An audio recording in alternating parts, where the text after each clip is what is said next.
Perkenalkan, nama saya Adelia Putri dengan NIM 2224 1010 2005. Akan menjelaskan modul 1 soal nomor 1 sampai dengan soal nomor 4. Soal nomor 1.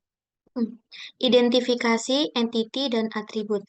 Sebelum saya menjelaskan soal nomor 1, saya akan menjelaskan sedikit tentang entiti dan atribut. Entiti adalah sebuah data yang disimpan di dalam database yang terdiri dari benda nyata, peristiwa, dan benda abstrak. Data yang perlu dijadikan entiti adalah data yang perlu disimpan di dalam sistem yang dibuat di database. Menurut hasil analisis dari kelompok kami, entiti yang terdapat dalam bond penjualan adalah barang, pegawai, kendaraan, customer, transaksi, dan yang terakhir ada entiti detail transaksi atau penjualan. Sedangkan untuk atribut adalah data yang disimpan dalam entity. Nah, selanjutnya ada entity barang. Entity barang termasuk ke dalam kategori benda nyata. Deskripsi dari entity barang ini menyimpan data barang yang ada di bengkel. Alasan mengapa barang eh, menjadi entity, data barang yang ada di bengkel itu perlu dicatat. Karena ketika terjadi transaksi di bengkel diperlukan data barang yang tersedia. Kemudian atribut dalam entity barang. Yang pertama ada ID barang, merupakan primary key, nama barang, jenis barang, harga barang, dan jumlah barang merupakan mandatory. Selanjutnya ada keterangan. Saat terjadi transaksi ID barang di entity barang akan menjadi foreign key di entity detail transaksi atau penjualan. Lanjut.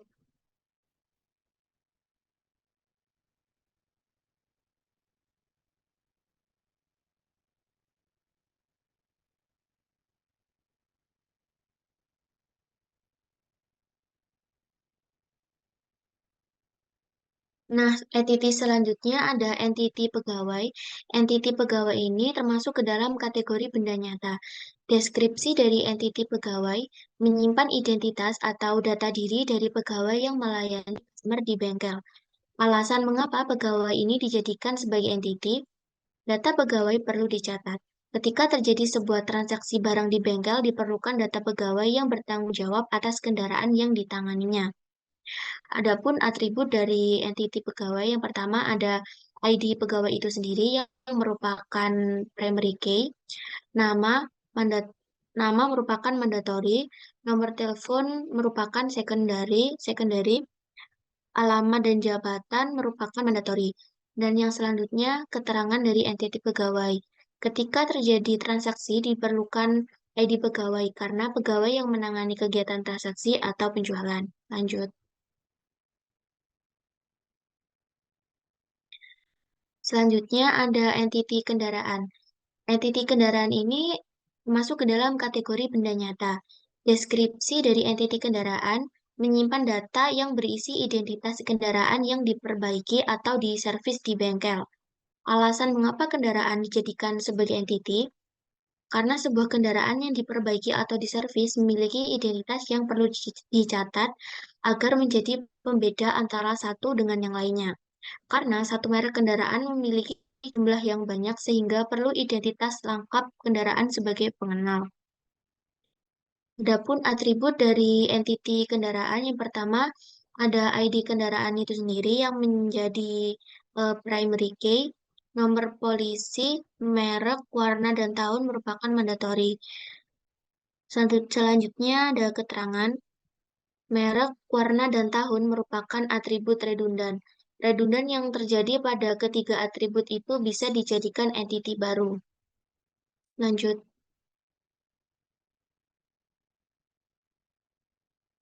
Selanjutnya ada entity customer. Entity customer ini merupakan kategori benda nyata. Deskripsi dari entity customer ini untuk menyimpan data identitas dari pelanggan atau pemilik kendaraan. Alasan customer dijadikan entity, data pemilik kendaraan atau customer harus disimpan. Ketika terjadi transaksi, maka diperlukan data dari customer untuk dicatat. Adapun atribut dari customer, yang pertama ada ID customer yang merupakan primary key, nama merupakan mandatory, alamat merupakan mandatory, dan nomor telepon merupakan secondary. Kemudian keterangan. Keterangan dari entity customer ini untuk mencatat kegiatan transaksi barang. Memerlukan catatan keterangan pemilik kendaraan yang kemudian akan berelasi dengan entity transaksi penjualan. Lanjut.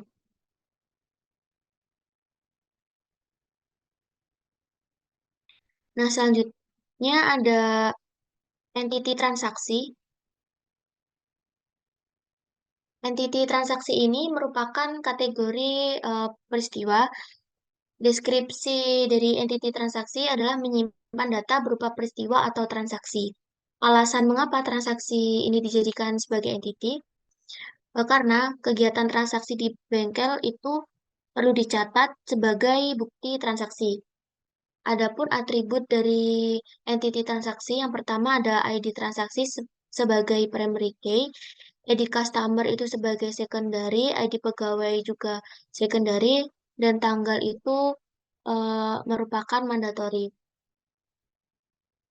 Kemudian ada keterangan. Setiap transaksi penjualan membutuhkan data transaksi dengan ID mekanik yang menangani customer. ID dari customer dan tanggal merupakan tanda berlangsungnya transaksi. Lanjut. Nah, yang terakhir ada entity detail transaksi atau penjualan. Entity ini termasuk ke dalam kategori peristiwa. Deskripsi menyimpan data berupa detail transaksi atau penjualan. Alasan mengapa detail transaksi atau penjualan bisa dijadikan entity? Karena barang dan transaksi cardinality-nya adalah many to many. Kondisi tersebut tidak memungkinkan satu sama lain sehingga diperlukan entity baru berupa detail transaksi atau penjualan. Adapun atribut dari detail transaksi atau penjualan, yang pertama ada ID transaksi atau penjualan itu sendiri yang merupakan primary key, kedua ID barang termasuk secondary, harga, jumlah barang itu termasuk mandatory, diskon secondary, dan alamat bengkel termasuk mandatory. Dan yang selanjutnya ada keterangan. Setiap terjadi transaksi memuat data terkait barang atau jasa yang telah dibuat. Lanjut. Soal nomor 2, identifikasi entity dari multi-value atribut eh, dan redundant atribut. Sebelumnya, multi-value itu merupakan atribut atau sekelompok atribut yang bisa menampung banyak nilai. Sedangkan redundant itu sendiri adalah sebuah nilai atau data yang sama dan digunakan oleh beberapa intens. Di sini, entity jenis barang termasuk ke dalam kategori benda abstrak. Deskripsi menyimpan data tentang jenis barang. Alasan mengapa jenis barang dijadikan sebagai entity, karena ketika dimasukkan ke dalam entity barang mengakibatkan redundan yang mana akan memerlukan entity sendiri. Atribut dari jenis barang, yang pertama ada kode jenis yang merupakan primary key, dan yang selanjutnya ada jenis yang merupakan secondary. Kemudian ada keterangan. Setelah menjadi sebuah entity baru, maka atribut barang dapat diganti menjadi kode jenis yang mana kode jenis merupakan primary key pada jenis barang. Lanjut. Nah, selanjutnya ada entity merek. Entity merek ini merupakan kategori benda nyata. Deskripsi dari entity merek ini untuk menyimpan data-data merek untuk kendaraan. Alasan mengapa merek dijadikan sebagai entity? Ketika dimasukkan ke dalam entity, kendaraan menjadi redundant dan multi-value. Setiap orang bisa memiliki dua atau lebih sepeda motor atau kendaraan dengan merek yang berbeda-beda, dan satu merek kendaraan yang sama bisa jadi dimiliki oleh orang yang berbeda. Atribut dari merek yang pertama ada kode merek yang merupakan primary key dan merek menjadi secondary. Merek menjadi mandatory. Terus keterangan. Sesudah merek menjadi sebuah entity, atribut merek dapat diganti menjadi kode merek. Kode merek sebagai primary ID dan perlu dicatat.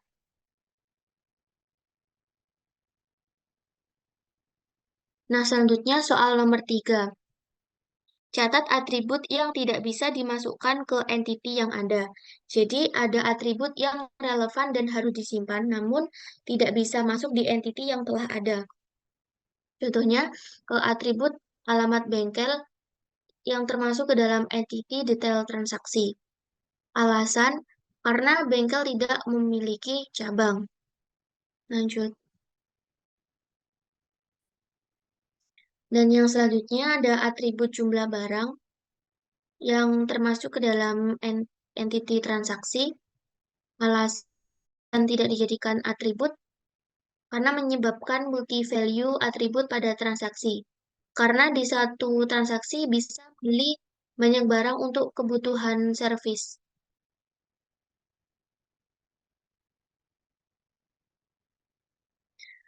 Dan selanjutnya soal nomor 4.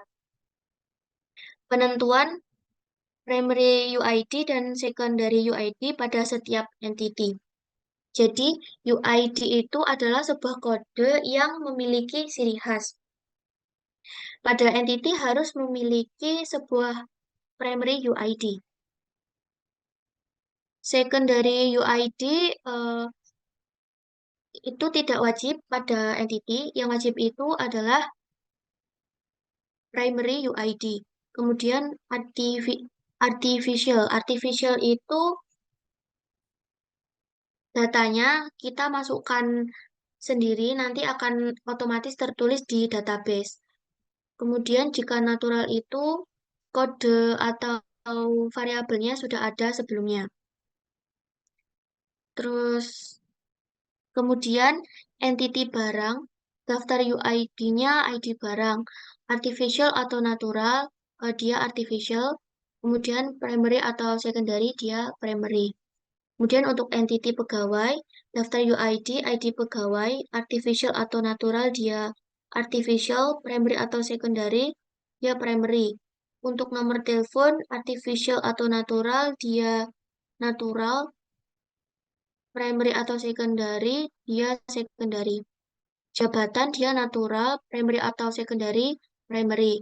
Untuk entity kendaraan, daftar UID, ID kendaraan, dia artificial, primary atau secondary, dia primary. Nomor polisi, natural, primary atau secondary, dia primary.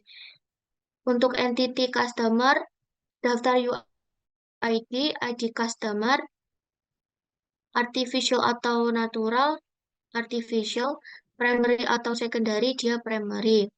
Untuk nomor telepon dia natural, natural, primary atau secondary, secondary. Untuk entity transaksi, daftar UID-nya ID transaksi, artificial atau natural, artificial, primary atau secondary, primary. Dan yang terakhir ada entity detail transaksi atau penjualan, daftar UID-nya ID transaksi atau penjualan, artificial atau natural, artificial, primary atau secondary, primary. Dan yang selanjutnya akan dilanjutkan oleh rekan saya. Baik, Assalamualaikum warahmatullahi wabarakatuh. Jadi di sini saya akan menjelaskan soal nomor 4 pada modul 1, yaitu untuk memberi nama relationship. Jadi di sini sudah saya tulis untuk entity-nya apa saja, lalu nanti kita hubungkan antara relationship antara entity-nya. Jadi di sini yang pertama yaitu antara customer dengan transaksi. Relationship yang pertama yaitu cara membacanya yaitu transaksi dilakukan oleh customer. Begitu. Lalu apabila kita baca dari transaksi dengan customer, maka cara bacanya adalah customer melakukan transaksi. Lalu yang kedua yaitu pada pegawai dengan customer, cara bacanya customer sendiri dilayani oleh pegawai. Dan apabila dibaca dari sebelah sini, pegawai itu melayani customer. Lalu selanjutnya yaitu hubungan antara transaksi dengan detail transaksi. Di sini transaksi sendiri merupakan detail transaksi sendiri merupakan rincian dari transaksi itu sendiri. Dan apabila kita lihat dari detail transaksi dengan transaksi di sini, detail transaksi itu di transaksi bahwasanya transaksi itu dirinci oleh detail transaksi.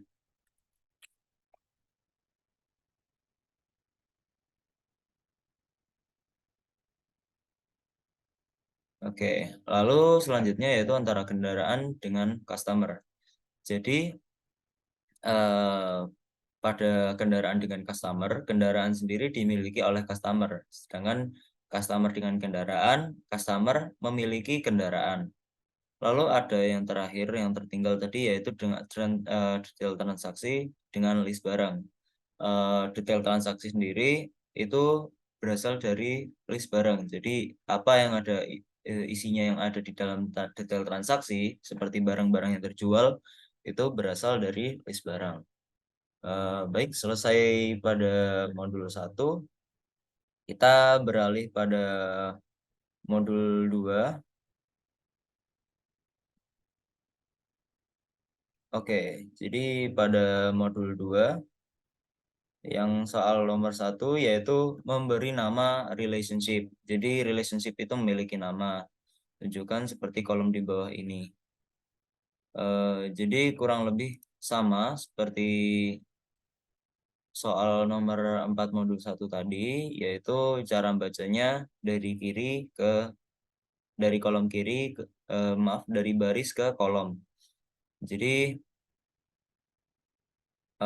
customer melakukan transaksi, lalu customer dilayani oleh pegawai, lalu customer memiliki kendaraan. Dan di sini transaksi dilakukan oleh customer, lalu transaksi dirinci oleh detail transaksi. Lalu pada pada detail transaksi itu merupakan rincian dari transaksi. Lalu detail transaksi itu barang-barang yang berasal dari list barang. Dan yang terakhir, kendaraan dimiliki oleh customer. Baik, kita beranjak pada soal nomor 2, yaitu uh, kita memberi untuk setiap relationship tentukan optionality entity yang terlibat. Oke, jadi di sini pada relationship yang pertama yaitu transaksi dengan detail transaksi. Untuk entity transaksi, optionality-nya dia tidak wajib. Kenapa? Karena di sini dia belum tentu terjadi sebuah penjualan, maka data tidak harus atau belum tentu termuat pada detail transaksi. Lalu yang kedua ada transaksi dengan pegawai, entitinya maaf tadi belum selesai untuk yang nomor 1. Pada detail transaksi optionality-nya dia wajib karena setiap instance pada transaksi harus termuat dalam detail transaksi karena pada suatu proses transaksi. Lalu yang kedua ada relationship antara transaksi dengan pegawai. Jadi transaksi untuk entity transaksi sendiri optionality-nya tidak wajib karena belum tentu terjadi sebuah penjualan, maka data tidak harus atau belum tentu termuat pada detail transaksi. Lalu yang ketiga lalu yang kedua yaitu entity pegawai, dia optionality-nya wajib karena ketika ada customer maka diperlukan pegawai untuk melayani. Lalu yang ketiga ada detail transaksi dengan list barang. Di sini detail transaksi dengan list barang untuk entity detail transaksi sendiri dia optionality-nya wajib karena pada detail transaksi akan dirinci dan sudah pasti terjadi penjualan dan barang yang terjual pun dirinci. Sedangkan pada list barang itu optionality-nya tidak wajib karena suatu barang bisa jadi atau berkemungkinan tidak ada dalam list atau daftar barang. Lalu yang keempat, yaitu relationship antara customer dengan transaksi. Pada entity customer sendiri, dia optionality-nya wajib, karena customer adalah sumber terjadinya transaksi pada suatu toko, atau khususnya pada studi kasus ini, yaitu bengkel. Lalu pada entity transaksi, optionality-nya tidak wajib, karena pada pertemuan antara bengkel dan customer, belum tentu terjadi transaksi secara langsung. Dan yang terakhir, yaitu ada relationship antara customer dengan kendaraan customer. Untuk entity customer sendiri, dia optionality-nya wajib,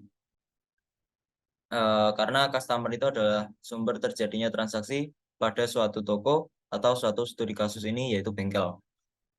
Lalu selanjutnya yaitu pada entity kendaraan customer, dia optionality-nya tidak wajib karena setiap customer belum tentu memiliki kendaraan dan barang yang dibeli dipergunakan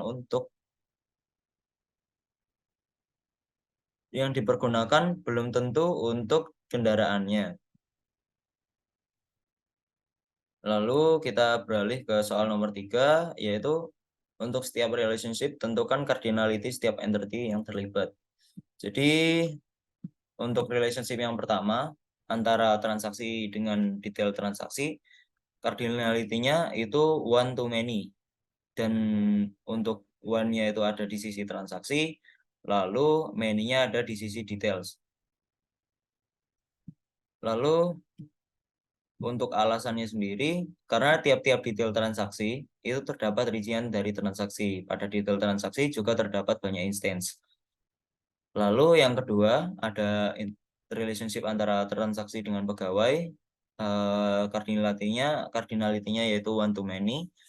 Untuk sisi one-nya itu ada di sisi transaksi dan many-nya ada di sisi pegawai. Alasannya karena satu pegawai bisa jadi menangani banyak transaksi dan satu transaksi hanya bisa ditangani oleh satu pegawai.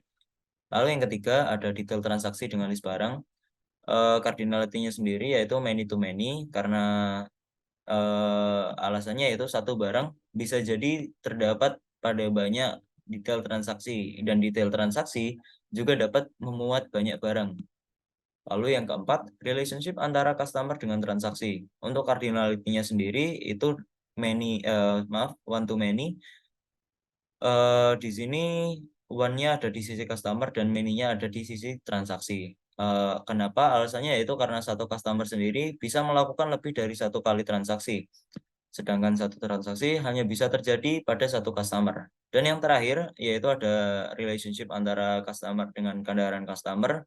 Untuk cardinality-nya sendiri, dia one to many, one di sisi customer dan many di sisi kendaraan. Alasannya yaitu karena tiap-tiap customer bisa memiliki satu atau lebih satu kendaraan. Eh, Ini saya akan menjelaskan untuk nomor 4 dan 5. Pertama-tama kita ke logical model, lalu klik icon new entity. Nah, setelah itu kita drag buat persegi panjang atau kotak bebas. Lalu kita beri nama entity yang kita buat. Untuk pertama kita membuat entity customer. Lalu ke atribut dan tambahkan atributnya. Klik icon plus di sini. Terus pertama ID customer.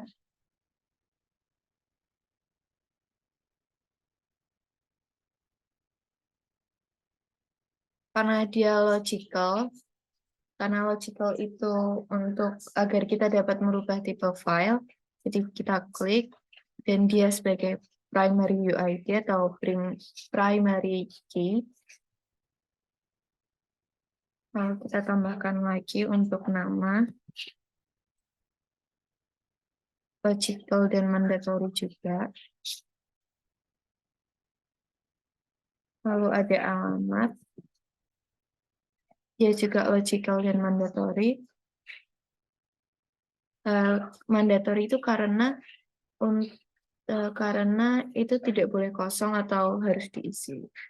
Terus alamat, yang terakhir nomor telepon.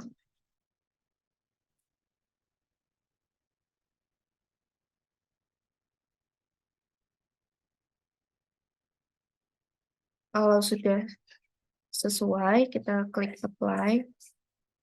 Lalu oke. Muncul seperti ini. Kemudian kita bikin yang kedua.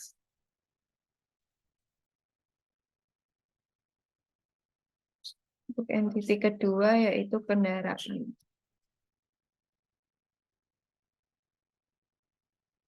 Kita tambahkan atribut. Atribut pertama itu ID customer.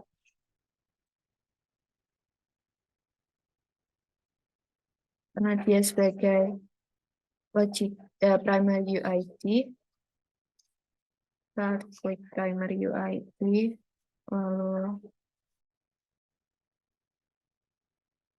merek, logical dan mandatory. Warna, logical dan mandatory juga. Lalu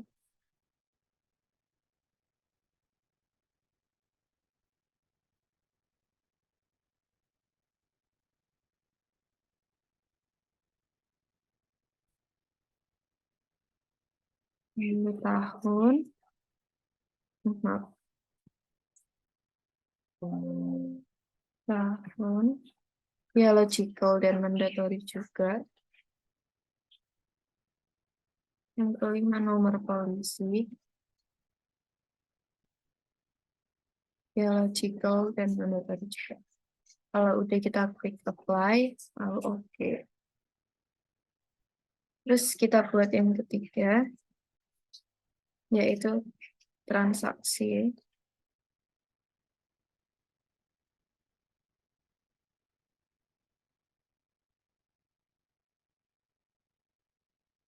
Atribut, lalu kita tambahkan atributnya juga. Yaitu transaksi. Ya, sebagai primary UID dan logical. Lalu ID customer.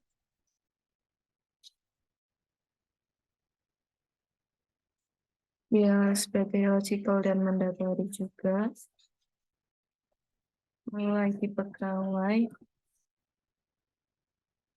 Ya, sebagai logical dan mandatory juga. Lalu tanggal.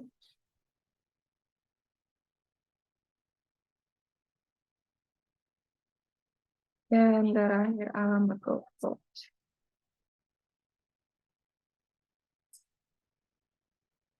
Kalau udah klik apply juga, lalu oke. Terus yang keempat, entity pegawai.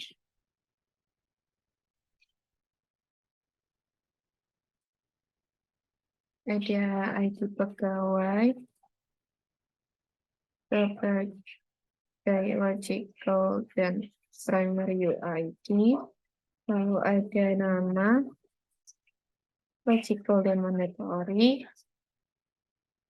Lalu ada jabatan sebagai logical dan mandatory juga. Apply, oke. Lalu yang kelima ada detail transaksi.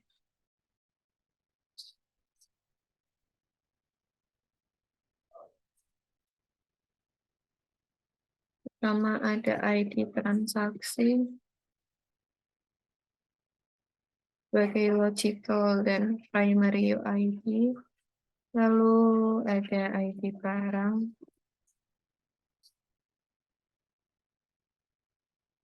sebagai logical dan mandatory.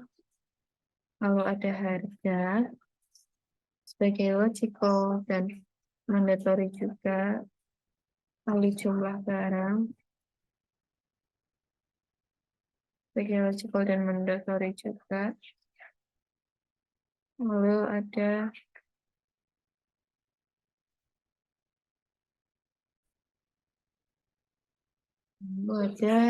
diskon.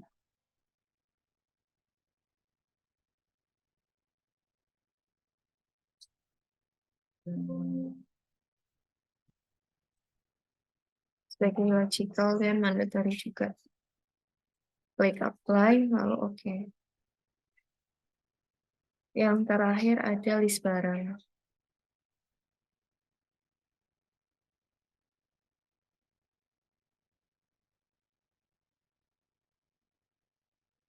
Kita ke atribut, lalu tambahkan atribut 1 itu ID barang, dia sebagai logical dan primary UID. Lalu ada nama barang sebagai logical dan mandatory. Lalu yang terakhir ada jenis barang dan yaitu logical dan mandatory. Klik apply dan oke. Ini relationship. Nah, relationship-nya itu kita pertama itu klik ini new one and relation. Nah, antara entity 1 dan entity selanjutnya, entity target. Nah, misal customer ke transaksi. Nah, gini. Nah, itu pertama kita ngasih nama ke source-nya dulu. Itu memiliki, berarti customer memiliki transaksi. Dan transaksi dibeli oleh customer. Apply. Oke. Nah, buat melihat antara relation-nya itu, kita klik kanan pada lembar kerja, lalu klik label. Nah, ini memiliki dibeli. Lalu ada lagi customer ke kendaraan. Nah, itu pertama ada, oke.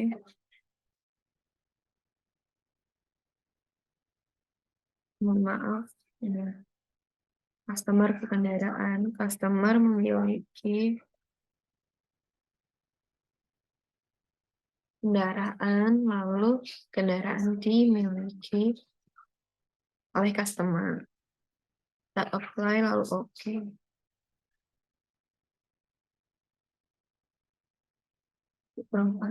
Oh, kebalik. Nah, benar ya. Karena ketika mas. Benar. Nah, lalu ada transaksi ke pegawai.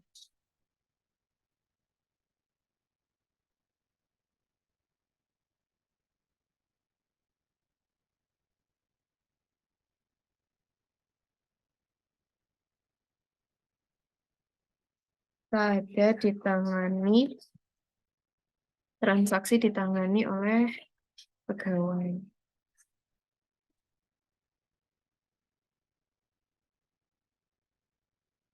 Apply lalu oke.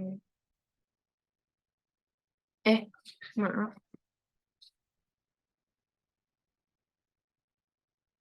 Nah, kalau mau benerin cukup diklik 2 aja. Itu menangani. Oke, kita apply. Oke. Yang ini kita salah. Transaksi ke detail transaksi.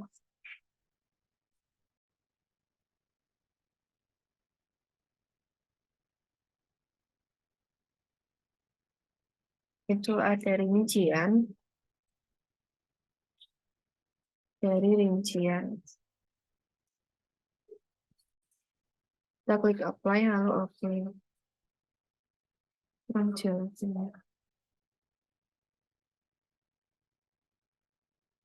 Nah. Terus yang terakhir itu ada detail transaksi ke list barang. Itu ada daftar barang. Nama ada sumber barang. Kita klik apply lalu oke. Nah,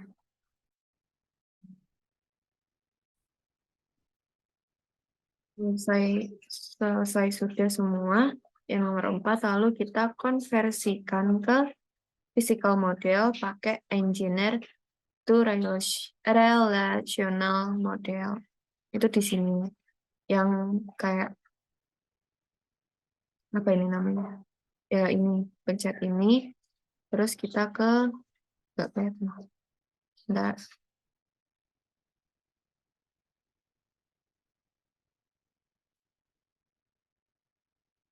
That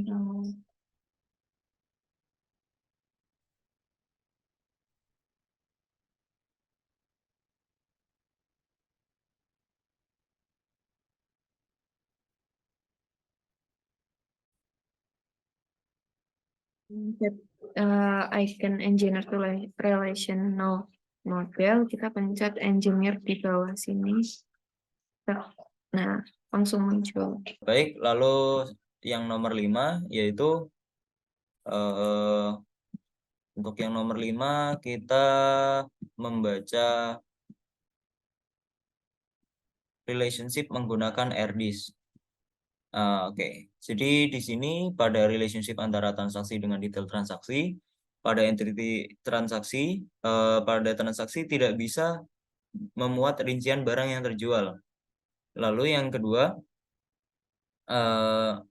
ada detail transaksi, yaitu pada detail transaksi bisa dimuat satu atau lebih barang. Lalu yang kedua, antara transaksi dengan pegawai, pada entity transaksi sendiri, transaksi tidak bisa dilayani oleh lebih dari satu pegawai. Lalu pada entity pegawai, satu pegawai bisa melayani satu atau lebih transaksi.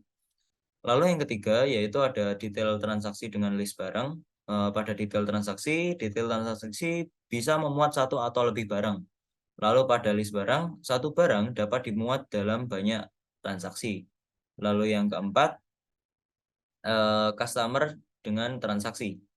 Customer dapat melakukan lebih dari satu kali transaksi, dan tiap-tiap transaksi hanya bisa terjadi pada satu customer. Customer bisa memiliki satu atau lebih kendaraan. Kendaraan customer, setiap kendaraan hanya bisa dimiliki oleh satu customer. Baik, sekian presentasi dari kami kelompok 12. Sekian saya akhiri. Wassalamualaikum warahmatullahi wabarakatuh.